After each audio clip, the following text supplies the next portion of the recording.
दोस्तों मैं आपको इस वीडियो में बताऊंगा केमिस्ट्री का ओवरव्यू। केमिस्ट्री का 9th का ये चैप्टर्स है और 10th का ये चैप्टर्स है। दोस्तों केमिस्ट्री अगर किसी को टफ लगता होगा तो ये वीडियो को देखने के बाद टफ नहीं लगेगा। तो दोस्तों देखिए 9th क्लास में 4 चैप्टर्स हैं आपको पढ़ने हैं और 10th क्लास में 5 चैप्टर्स है। एक एक चैप्टर का मतलब मैं आपको बताऊंगा आसान भाषा में। Matter in our surroundings. Matter मतलब पदार्थ, कोई भी चीज़, जैसे ये हो गया पेन और ये हो गया बोर्ड, ये मैं इंसान हूँ, ये सब पदार्थ है इन आवर सराउंडिंग्स। जितनी भी मैटर्स है, जो आसपास चीज़ें जो दिखती है, जो स्पेस लेती है, जिसका कुछ वजन होता है, वो कहलाता है पदार्थ। तो मैटर इन आवर सराउंडिंग्स, उसके बारे में पढ़ेंगे, मतलब आसपास क्या क्या चीज़ें हैं उसके बारे में पढ़ते हैं हम इस चैप्टर में। दूसरा चैप्टर है कि is matter around us pure. क्या जो पदार्थ अपने आसपास है वो प्योर है? क्या पानी प्योर है? नहीं प्योर है ना। कितना गंदगी है पानी में कि फिल्टर का पानी पीना पड़ रहा है, मार्केट से मंगाना पड़ रहा है पानी। नदियाँ नाले पुराने ज़माने में बहुत शुद्ध पानी देते थे लेकिन आज शुद्ध नहीं है। तो इसके बारे में हम पढ़ेंगे दूसरे चैप्टर में कि क्या हमारे आसपास की हवाएं हैं, पानी है या और भी चीज़ें हैं, वो प्योर है कि नहीं। मिट्टी में भी पॉलीथीन मिल के मिक्स होके मिट्टी भी बर्बाद हो रहा है। तो हम इसके बारे में पढ़ेंगे कि क्या प्योर है हमारे आसपास की चीज़ें। तीसरा जो चैप्टर है 9th क्लास का केमिस्ट्री का, वो है एटम्स एंड मॉलिक्यूल। दुनिया में सबसे छोटा जो पार्ट है वो एटम है, ये आपको बता दिया हूँ पहले भी, और उस एटम से मॉलिक्यूल बनते हैं। तो एटम्स एंड मॉलिक्यूल के बारे में मैंने एटम्स के क्लास ली है कि एटम्स क्या होता है।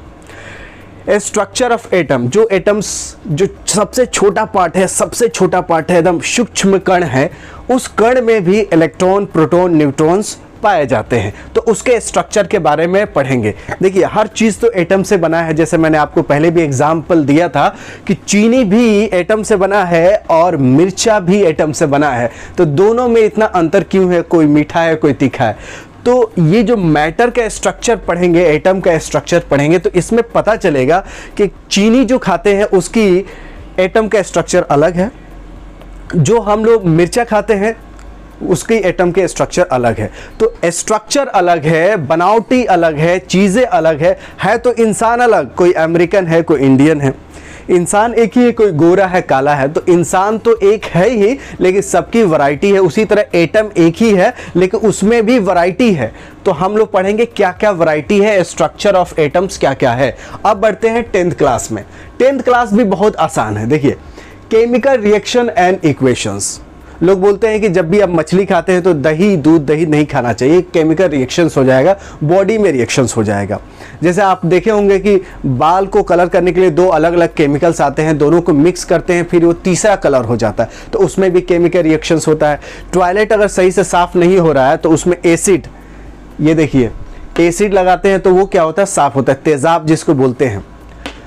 तो chemical reactions and equations, chemical कैसे एक दूसरे से रिएक्ट करते हैं, कैसे इनका इक्वेशंस फॉर्मेशंस होता है, तो इसमें पढ़ते हैं। जैसे खुद बहुत सारे दवाई मना होता है कि ये दवाई नहीं आपको खाना है क्योंकि आपको रिएक्शंस हो जाएगा। 10-20 दवाई एक साथ नहीं खाना है क्योंकि केमिकल रिएक्शंस हो सकता है, आपका कुछ दाने पड़ सकते हैं, कुछ भी हो सकता है, XYZ। तो हम लोग पढ़ेंगे केमिकल रिएक्शंस में कि कैसे 2 कंपाउंड हो या 2 एटम है कैसे एक दूसरे से रिएक्ट करते हैं। अब रहा acid, basis and salt. Acid, basis, देखिए हम लोग जब भी खाना खाते हैं तो पेट में एसिड रहता है और मुंह का जो लार होता है वो होता है बेस। दोनों मिलके पेट में न्यूट्रलाइज होते हैं, यानी एक संगम होता है, दोनों बराबर हो जाते हैं। यानी पेट जब खाना आप खाते हैं तो मुंह से जो लार जाता है वो होता है बेस और पेट में ऑलरेडी पहले से एसिड होता है जो बोलते हैं गैस हो गया। तो ये दोनों मिलके न्यूट्रल हो जाते हैं, पानी की तरह हो जाते हैं। और सॉल्ट जो नमक हम लोग खाते हैं। मेटल एंड नॉन मेटल, जैसे आपको सोना हो गया, चांदी हो गया, कॉपर हो गया, एल्युमिनियम हो गया, लोहा हो गया, स्टील हो गया, सारे मेटल्स है। अब नॉन मेटल्स क्या क्या है? जैसे लकड़ी हो गया, नॉन मेटल है, प्लास्टिक है, नॉन मेटल्स है। तो मेटल्स कितने टाइप्स के होते हैं, नॉन मेटल्स कितने टाइप्स के होते हैं, इसके बारे में हम लोग पढ़ेंगे इसमें केमिस्ट्री के 10th क्लास में। अब नेक्स्ट जो चैप्टर है वो है कार्बन एंड इट्स कंपाउंड। देखिए दुनिया में कुछ भी चीज़ जलाइए तो जल ही जाती है, चाहे घर हो, चाहे लकड़ी हो, चाहे आपका कपड़ा हो, इंसान भी जल जाता है। जल के जो बचता है काला उसको बोलते हैं कार्बन। ठीक है। कार्बन और इसके कंपाउंड्स, दुनिया में हर चीज़ें कार्बन से बना ही हुआ है क्योंकि जलने पे सब राख ही हो जाता है। लास्ट चैप्टर में हम लोग पढ़ेंगे periodic classification of elements, hydrogen, helium, lithium, beryllium, boron, carbon, nitrogen, sodium, potassium, ये सब पढ़ेंगे हम लोग इस लास्ट वाले चैप्टर में, periodic classification of elements. Elements का क्लासिफिकेशन, टोटल 108 से भी ज़्यादा एलिमेंट्स अभी तक एग्जिस्ट करते हैं अर्थ पे। उनकी हर एक का प्रॉपर्टी क्या होता है, कौन सा अल्कलीन है, कौन सा बेस फॉर्म में है, कौन सा मेटल जो है बहुत ज़्यादा एक्टिव है, कौन सा मेटल एक्टिव नहीं है, इसके बारे में हम पढ़ेंगे पीरियोडिक क्लासिफिकेशन ऑफ एलिमेंट्स में। तो ये आपके 4 चैप्टर से, ये 5 चैप्टर से पूरा 9th और 10th का केमिस्ट्री फिनिश।